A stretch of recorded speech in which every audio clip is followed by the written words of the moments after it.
So welcome to my channel Diva Pharma. तो आज हम वीडियो में सीखने वाले हैं फार्माकोलॉजी डाययूरेटिक्स के अंदर पार्ट 2, जिसमें हम सीखेंगे और दो क्लास की ड्रग्स की mechanism of action and usage. तो जैसे मैंने बताया था पहले वीडियो में, आपको पहले नेफ्रॉन की एनाटॉमी पढ़नी है, यूरिन फॉर्मेशन की फिजियोलॉजी पढ़नी है, उसके बाद आपको पार्ट 1 देखना है और इस पार्ट में हम देखेंगे लूप डाययूरेटिक्स के बारे में। तो लूप डाययूरेटिक्स के बारे में पढ़ते पहले हम फिर से नेफ्रॉन का रिवीजन कर ले। तो ये नेफ्रॉन की डायग्राम में इसको प्रोक्सिमल कॉन्वोलेटेड ट्यूब्यूल बोलते हैं, इसे लूप ऑफ हिनले, ये डिस्टल कॉन्वोलेटेड ट्यूब्यूल और ये कलेक्टिंग डक्ट है। यूरिन का ब्लड के थ्रू फिल्ट्रेशन होकर यहाँ से पूरी रीनल ट्यूब्यूल में से पास होकर यूरिन यहाँ से एक्सट्रैक्ट आउट होता है। अब डाययूरेटिक क्लास की जो ड्रग है वो सबसे ज्यादा अमाउंट ऑफ यूरिन का फॉर्मेशन करवा के यूरिन का एक्सक्रीशन कराती है। तो उसके लिए वो क्या करती है कि सोडियम के रीअब्जॉर्प्शन को रोकती है, क्या ताकि सोडियम का जो एक्सक्रीशन है वो ज्यादा हो सके। जैसा हमने देखा था कि वाटर फॉलो सॉल्ट, सो जहाँ पे सॉल्ट जाएगा यानी कि जहाँ पे सोडियम आयन जाएगा वहां पे वाटर भी आएगा। तो आइए पहले देखते हैं लूप डाययूरेटिक्स क्लास की ड्रग्स को। तो लूप डाययूरेटिक्स में कौन कौन आता है? Furosemide, bumetanide and torsemide. अब जो ये लूप डाययूरेटिक्स है वो सबसे ज्यादा इफेक्टिव ड्रग है और इसका यूज भी वैसे भी होता है। अभी किसी हम उसकी मैकेनिज्म ऑफ एक्शन देखते हैं, जैसे आगे की वीडियो में देखा, ऐसे ये ल्यूमेन का पार्ट है। पहले तो लूप ऑफ डाययूरेटिक वर्क्स क्या करती है?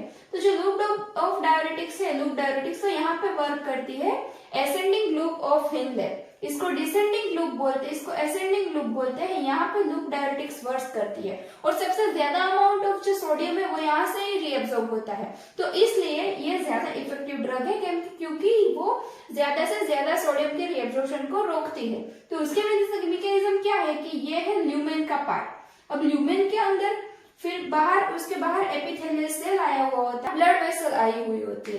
तो क्या होता है कि ल्यूमेन में से जो सोडियम पोटेशियम 2 क्लोराइड आयन का ट्रांसपोर्ट होता है वो ट्रांसपोर्टर के थ्रू सेल में जाते हैं, इसका रीअब्सॉर्प्शन होता है सोडियम पोटेशियम 2 क्लोराइड आयन का।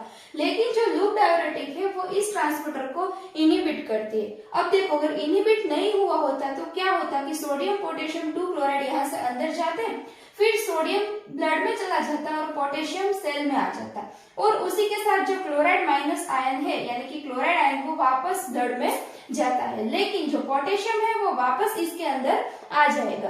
तो पोटेशियम जब अंदर आएगा तो ल्यूमेन के अंदर पॉजिटिविटी ज्यादा हो जाएगी यानी कि पॉजिटिव आयन ज्यादा हो जाएंगे, तो इलेक्ट्रिक कंडक्टिव फोर्स लगता है और मैग्नीशियम और कैल्शियम जैसे पॉजिटिव आयन ब्लड के अंदर रीअब्सॉर्ब होते हैं।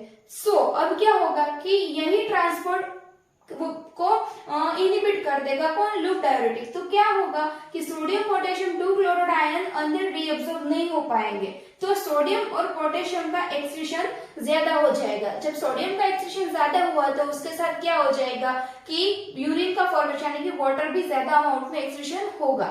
तो अब क्या होगा कि जब ये सब कुछ नहीं होगा तो फिर मैग्नीशियम और कैल्शियम का भी रीअब्सॉर्प्शन ब्लड में नहीं हो पाएगा, तो मैग्नीशियम और कैल्शियम का भी एक्सक्रीशन ज्यादा हो जाएगा, यानी कि वो भी यूरिन के थ्रू साथ में वाटर लेके आउट हो जाएंगे।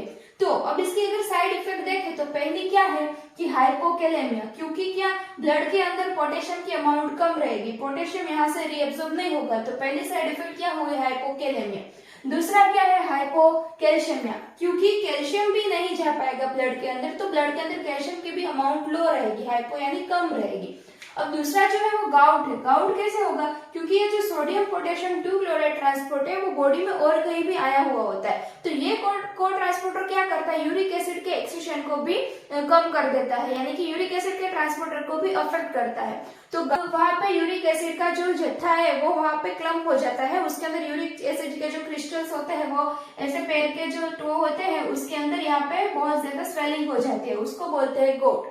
अब उसके अलावा उसकी क्या है? हाइपोमैग्नीशिया, क्योंकि ब्लड के अंदर मैग्नीशियम का भी रीअब्सॉर्प्शन नहीं होगा, तो ये भी साइड इफेक्ट हुई। और दूसरा है लॉस ऑफ हियरिंग, क्योंकि जो sodium potassium 2 chloride ion transporter है वो इनर ईयर में भी प्रेजेंट होता है, तो ये वहां पे भी अफेक्ट करेगा, तो हियरिंग में प्रॉब्लम होगी। तो ये सब जो ऑटोटॉक्सिसिटी भी बोलते हैं लॉस ऑफ हियरिंग को, तो ये जो सारी साइड इफेक्ट्स है लूप ऑफ डाययूरेटिक्स की है। अब देखते हैं दूसरे डाययूरेटिक्स जो है थायाजाइड डाययूरेटिक्स, वो कहाँ पे वर्क करती है? वो कलेक्टिंग ट्यूब्यूल पे वर्क करती है थायाजाइड डाययूरेटिक्स की। तो अगर हम देखें कि सबसे ज्यादा अमाउंट ऑफ सोडियम का जो रीअब्सॉर्प्शन होता है वो कलेक्टिंग डक्ट में से ही होता है, तो वो कैसे होता है कि ये देखो, ये कलेक्टिंग डक्ट की ल्यूमेन है, ये उसके बाहर का सेल है, यहाँ प्रेजेंट होता है वो एपिथेलियल सेल, ये और ये उसके बाहर की ब्लड वेसल है। तो उसके अंदर क्या होता है कि सोडियम क्लोराइड को ट्रांसपोर्टर होता है। अब सोडियम क्लोराइड को ट्रांसपोर्टर को थायराइड डाययूरेटिक्स इनहिबिट करेगी। तो क्या रहेगा कि अगर सोडियम यहाँ से रीएब्सॉर्ब हुआ होता तो वो एपिथेलियल सेल में आता, और एपिथेलियल सेल में आके वो पोटेशियम के थ्रू ब्लड वेसल्स में जाता, और क्लोरीन है वो भी ब्लड वेसल्स में जाता। और जो अब क्या रहता है कि ये को ट्रांसपोर्टर इनहिबिट हो जाता है, तो सोडियम का एक्सक्रीशन होगा, ना ही कि उसका रीअब्सॉर्प्शन होगा। तो अगर सोडियम का एक्सक्रीशन हुआ तो वाटर का भी एक्सक्रीशन हुआ, लेकिन एपिथेलियल सेल में सोडियम की कमी रह जाएगी। तो क्या रहेगा कि जो सोडियम है, more amount of positive ion यहाँ पे थे, वो अब नहीं रहेंगे। वो क्या करते थे, वो सोडियम ब्लड में से लेंगे, तो ब्लड में से सोडियम एपिथेलियल सेल में आएंगे और उसके साथ कैल्शियम का ट्रांसफर होगा किसके अंदर, ब्लड वेसल्स के अंदर।